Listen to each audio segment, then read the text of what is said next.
شروع کرتا ہوں اللہ تعالیٰ کے نام سے جو بڑا مہربان نہایت رحم والا ہے۔ السلام علیکم ورحمۃ اللہ وبرکاتہ۔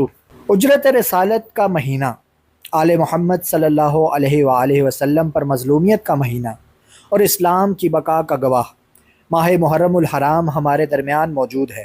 آج محرم الحرام کی دوسری تاریخ ہے۔ یہ وہ مہینہ ہے جس کے بارے میں امام جعفر صادق علیہ السلام فرماتے ہیں کہ جب محرم کا چاند نمودار ہوتا ہے تو ملائکہ امام حسین علیہ السلام کے خون آلودہ پیراہن کو عرش الہی پر لٹکا دیتے ہیں اور ہم اور ہمارے محب اسے اپنے دل کی آنکھوں سے دیکھتے ہیں اور ہمارا خون کھول اٹھتا ہے۔ آج کی اس خصوصی ویڈیو میں ہم بات کریں گے کہ علماء اور معصومین کی روایات کے مطابق اس مقدس اور غم کے مہینے کی کیا فضیلت ہے اور وہ کون سی مخصوص دعائیں ہیں اور اعمال ہیں جو ہمیں اس مہینے میں خاص طور پر ان ابتدائی دنوں میں بجا لانے چاہیے تاکہ ہم امام وقت علیہ السلام کی بارگاہ میں تعزیت پیش کر سکیں اور اپنی آخرت کا سامان کر سکیں۔ ویڈیو کو آخر تک لازمی دیکھیے گا اور اگر آپ ہمارے چینل پر نئے ہیں تو اسے سبسکرائب کرنا مت بھولیں۔ محرم الحرام اسلامی سال کا پہلا مہینہ ہے، لیکن اس مہینے کا آغاز خوشی سے نہیں بلکہ حزن و ملال سے ہوتا ہے۔ اسلام میں اس مہینے کی راتیں اور دن انتہائی مقدس مانے جاتے ہیں۔ ہمارے جلیل القدر علماء جیسے شیخ عباس قمی، مصنف مفاتیح الجنان، سید ابن طاؤس، مصنف اقبال الاعمال اور آیت اللہ عظمیٰ سید علی سستانی صاحب جیسے مراجع اس مہینے میں عبادت اور عزاداری پر بہت زور دیتے ہیں۔ علماء فرماتے ہیں کہ محرم کا مہینہ صرف آنسو بہانے کا مہینہ نہیں ہے، بلکہ یہ معرفت الہی اور معرفت امام وقت حاصل کرنے کا مہینہ ہے۔ اس مہینے میں جہاں مجالس امام حسین علیہ السلام کو منعقد کرنا فرض کا درجہ رکھتا ہے، وہاں دعاؤں اور مناجات کے ذریعے اللہ تعالیٰ سے لو لگانا بھی معصومین علیہ السلام کی سنت ہے۔ مفاتیح الجنان میں اس مہینے کے اعمال کو تفصیل سے بیان کیا گیا ہے، جن کا مقصد انسان کی روحانی پاکیزگی ہے۔ آئیے اب بات کرتے ہیں ان مخصوص دعاؤں اور اعمال کی جو اس مہینے میں علماء کے نزدیک انتہائی اہم ہیں۔ تمام علماء بشمول آیت اللہ بہجت اور دیگر بزرگ مجتہدین محرم کے پورے مہینے خاص طور پر پہلے 10 دن زیارت عاشوراء کی تلاوت پر بے حد زور دیتے ہیں۔ امام محمد باقر علیہ السلام سے مروی ہے کہ جو شخص اس زیارت کو دور یا نزدیک سے خلوص دل کے ساتھ پڑھے، اللہ اسے 100,000 حج اور 100,000 عمرے کا ثواب عطا فرماتا ہے اور اس کی حاجات پوری ہوتی ہیں۔ زیارت عاشوراء میں جہاں امام حسین علیہ السلام پر سلام بھیجا گیا ہے، وہاں ان کے قاتلوں پر لعنت اور اللہ کی بارگاہ میں خون حسین علیہ السلام کے صدقے شفاعت کی دعا کی گئی ہے۔ زیارت عاشوراء کے فوراً بعد دعائے علقمہ یا دعائے صفوان پڑھی جاتی ہے۔ یہ دعا مصائب اور دشمنوں کے شر سے بچنے کے لیے ایک ڈھال ہے۔ علماء فرماتے ہیں کہ اگر آپ کسی سخت مشکل میں ہیں تو محرم کے ان دنوں میں زیارت عاشوراء کے بعد دعائے علقمہ پڑھنے کو اپنا معمول بنا لیں۔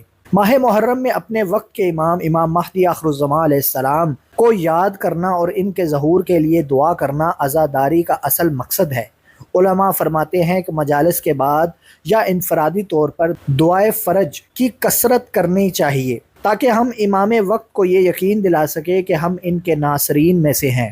جیسا کہ آج محرم الحرام کی دوسری تاریخ ہے، تاریخ اسلام میں یہ دن انتہائی اہمیت کا حامل ہے۔ یہی وہ دن تھا جب سن 61 ہجری میں امام حسین علیہ السلام کا قافلہ ارض کربلا پر پہنچا تھا۔ جب آپ کا گھوڑا رک گیا اور آگے نہ بڑھا تو آپ علیہ السلام نے پوچھا کہ اس زمین کا نام کیا ہے؟ کسی نے کہا غازریہ، کسی نے کہا نینوا، اور جب ایک بزرگ نے کہا کربلا تو امام حسین علیہ السلام کے لبوں پر ایک آہ آئی۔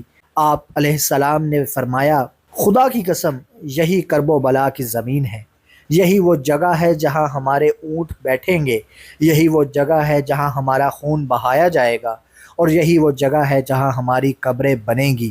علماء فرماتے ہیں کہ 2 محرم کا دن امام حسین علیہ السلام کے سفر کربلا کی سختیوں کو یاد کرنے کا دن ہے۔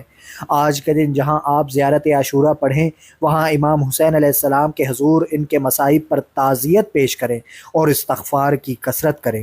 دعاؤں کے ساتھ ساتھ ہمارے مراجع کرام ہمیں محرم کے آداب سکھاتے ہیں۔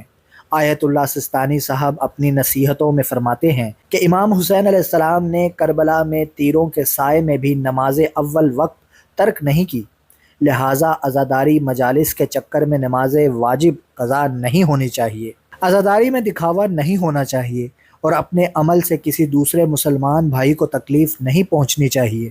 مستورات کے لیے مجالس میں حجاب کا خاص خیال رکھنا سیدہ زینب سلام اللہ علیہا کی سنت پر عمل پیرا ہونا ہے۔ علماء فرماتے ہیں کہ محرم میں کثرت سے استغفر اللہ ربی واتوب الیہ پڑھیں، کیونکہ گناہوں سے پاک دل ہی غم حسین علیہ السلام کو سچے دل سے محسوس کر سکتا ہے۔ محرم الحرام ایک موقع ہے اپنے آپ کو بدلنے کا، اپنے گناہوں کی معافی مانگنے کا، اور اللہ کی رسی کو مضبوطی سے تھامنے کا۔ امید ہے کہ آج کی اس ویڈیو میں بتائی گئی دعائیں اور علماء کے ارشادات آپ کے لیے اس مہینے میں عبادات کی بجا آوری میں مددگار ثابت ہوں گے۔ آئیے اس ویڈیو کا اختتام امام زمانہ علیہ السلام کے ظہور کی دعا سے کرتے ہیں۔ اللہم کل ولیک الحجۃ ابن الحسن علیہ السلام صلواتک علیہ وعلی آبائہ فی ہذہ الساعۃ وفی کل ساعۃ من ساعۃ اللیل والنہار ولیًا وحافظا وقائدا وناصرا ودلیلا وعینا حتی تسکنہ ارضک طوعا وتمتعہ فیہا طویلا۔ یا اللہ، بحق خون شہدائے کربلا ہمارے گناہوں کو معاف فرما، ہمیں سچا حسینی بنا، اور ہمارے امام کے ظہور میں تعجیل فرما۔ اگر آپ کو یہ ویڈیو پسند آئی ہو تو اسے لائک کریں، اپنے دوستوں اور مومنین کے ساتھ شیئر کریں تاکہ یہ صدقہ جاریہ بن سکے۔ اپنے کمنٹس میں یا حسین علیہ السلام لکھ کر اپنی عقیدت کا اظہار لازمی کریں۔ اللہم صلی علی محمد وآل محمد وعجل فرج قیم آل محمد۔